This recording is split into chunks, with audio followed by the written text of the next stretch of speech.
Bwana mfugaji mwenzangu, chukua hapa mbinu. Hii ni sehemu ya kulelea vifaranga, inaitwa brooder. Tumeziba hivi kila eneo kwa ajili ya kuzuia baridi isiingie. Lakini sehemu ya juu tumeacha hivi sehemu ya kuingiza hewa. Haya sasa, humu ndani tunatumia taa hii ya joto kwa ajili ya kuwekea vifaranga. Hawa vifaranga hapa wako 250. Tumetumia hizi taa mbili kwa ajili ya kuwekea joto. Faida ya taa hii bwana, hii ni babu hadi mjukuu. Haiungui, inatoa joto la kutosha, joto linasambaa. Hivi ni vifaranga vya machotara. Sasa hapa vilipo vina siku 4.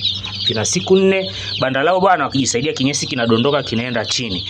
Unaona wewe unaona video hii unasema unataka vifaranga vikubwa kwa sababu vidogo vinasumbua, vinakufa, vitakufa kwa sababu ya nini? Hapa kuna chombo cha maji, hapa kuna chombo cha chakula, wanaingiza shingo huku wanakula. Hiki chombo atakitumia kwa muda wa wiki 2 tu. Baada ya wiki 2 wiki 3 kichwa kitakuwa kipiti kwenye hii sehemu.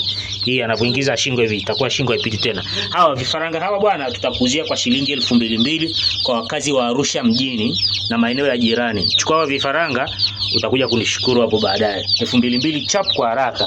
Kila siku itakuwa inaongezeka shilingi 100. Leo ni tarehe 1 mwezi wa 5. Ukipiga simu kesho itakuwa ni 2100. Ukipiga baada ya siku 5 itakuwa 2500. Chukua vifaranga, tutakufundisha mambo yote, hakuna jipya.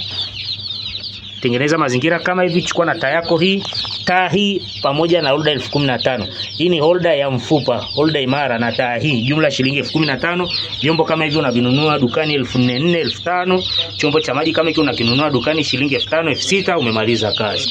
Piga simu tukupe mbinu ya kazi, shilingi 2200 chap kwa haraka. Lakini pia kama utataka kutengeneza la kuchomelea, unaweza kutengeneza kama hivi. Hapa kuna floor ya chini na floor ya juu. Hapa hivi nao kwa ndani akijisaidia kinyesi kinadondoka kinaingia sehemu hii hapa. Hicho hapo kinyesi kinadondokea hapo chap kwa haraka. Unaweza kutengeneza hivi pia likawa kubwa zaidi kama hili, halina kuku hapa. Hapa tumeshapiga vifaranga bei, tumeshakula hela. Haya, muonyeshe fundi wako kutengenezea banda kama hili. Au ikiwezekana utengeneze la matofali kama hivi sasa. Karibuni sana, tutakupa mbinu ya kazi. Naona banda letu hili la kuku kubwa hivi. Tumeweka partition vyumba mbalimbali kwa sababu tuna kuku aina mbalimbali. Hawafanani, ndio maana tumewatenganisha. Huku tuna hawa wanaitwa mabrahama hawa. Naona mabrahama kuku wakubwa kabisa kama huyu ndugu yangu huyu bwana anataga hapo. Kashataga hapo yai moja. Na wengine wametaga pale.